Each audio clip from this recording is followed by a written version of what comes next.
This clip is brought to you by SaveWithConrad.com.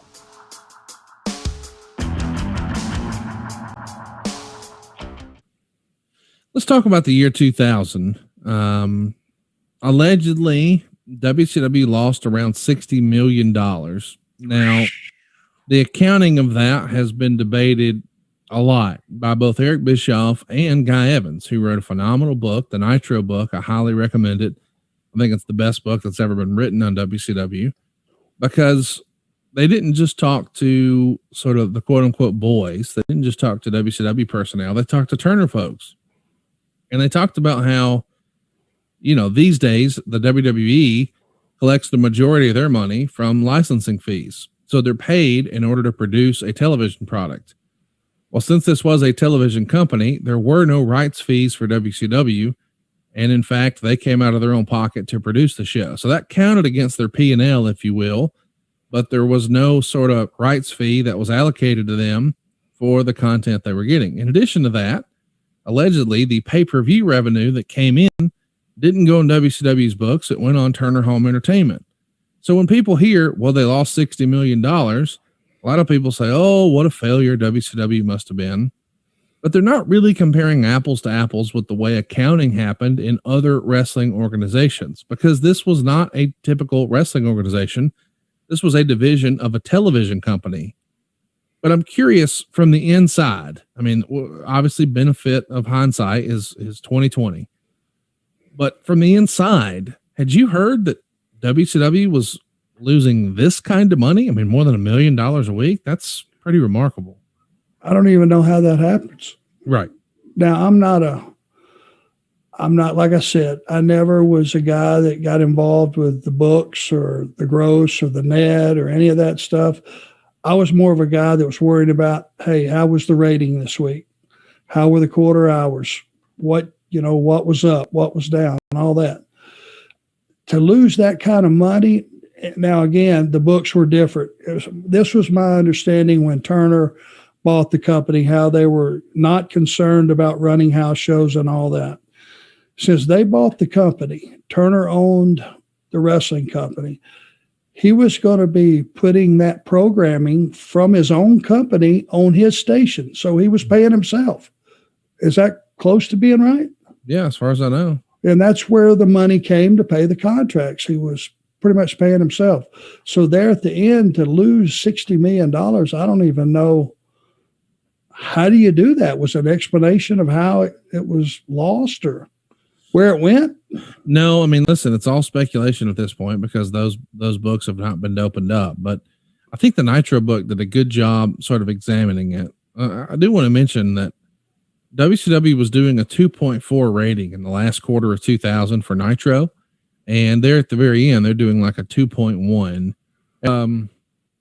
Allegedly, Vince McMahon is holding a meeting at the WWF to just tell the crew what's happening and that it's not going to affect their jobs. In WCW, you've sort of told us how you felt. What was the feeling like with all the other guys? Do you remember anybody being particularly negative or positive or hopeful or, I mean, just take us through sort of what you remember about the other guys.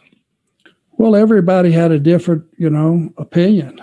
And again, a lot of guys that were on contract for that company, top guys, weren't there because they had been sent home. If you think about that, now there were some left and there were, everybody was having an opinion and they were asking. Some guys, that hadn't been in the business very long were not very confident they were going to be absorbed. There were guys that were veterans that were not confident that they were going to be absorbed with the new company. It was more a lot of doubt and, people assessing their self-worth. I didn't see anybody that was walking around bowed up and cocky that they were just sure they were going to,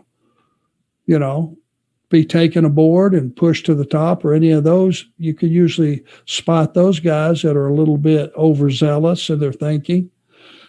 I don't remember that. I just remember there was a lot of sidebars, a lot of private conversations, and it just had this really weird aura because I don't think everybody really believed that was going to be the last show.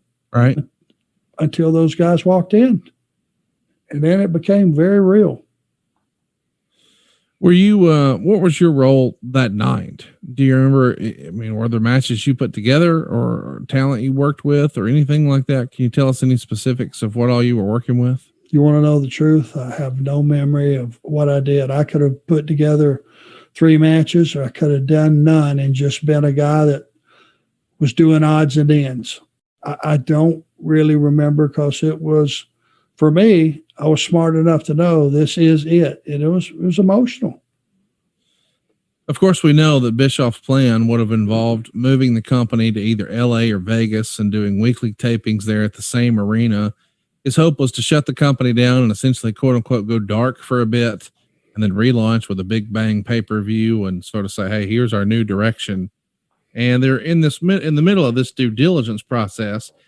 Just a couple days before Greed, the last WCW pay-per-view that happened on March 18th, Jamie Kellner, who's now the new CEO for Turner Broadcasting, announces they want to focus on comedy and sports and make the process of selling their programming a little more high-end.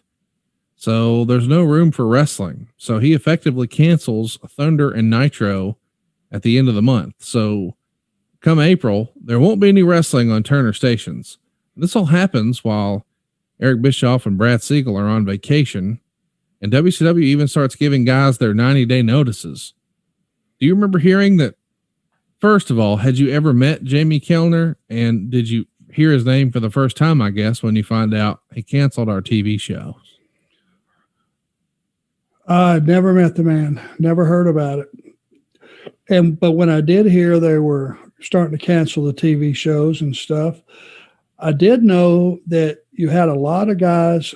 Now, the contracts in those days, a lot of them had 90-day rollovers that they could terminate you at any time. Those that didn't were pretty much ironclad. And that was a lot of the top guys. You know, I was fortunate. Bill Bush, if you're out there, I love you. I appreciate you very much. During his period that he was in charge, I asked him just one thing. Bill, I'll stick with you to the end. Just take the rollovers out of my contract. And I had about, I guess maybe a year and a half to 2 years left. So when he took those out, I knew I was covered. Because at the end of 90 days, they could terminate you. And I heard that was starting to happen. And I knew it was serious then, because during all the times of making money and not making money from the beginning to the end, that's the one thing you could always count on. Every 2 weeks, your check was in the mail. It was there on time, no issues. And that was what appealed to me the very most, having that security for the family. Hey, it's Conrad Thompson. Thanks for checking out the podcast here on YouTube. Be sure to hit the subscribe button and the notifications bell so you get a notice anytime we upload some new content. And go save yourself some money right now. If you're in a 30-year loan or you have credit card debt, it's not a matter of if I can save you money. It's a matter of how much. Find out right now for free at SaveWithConrad.com.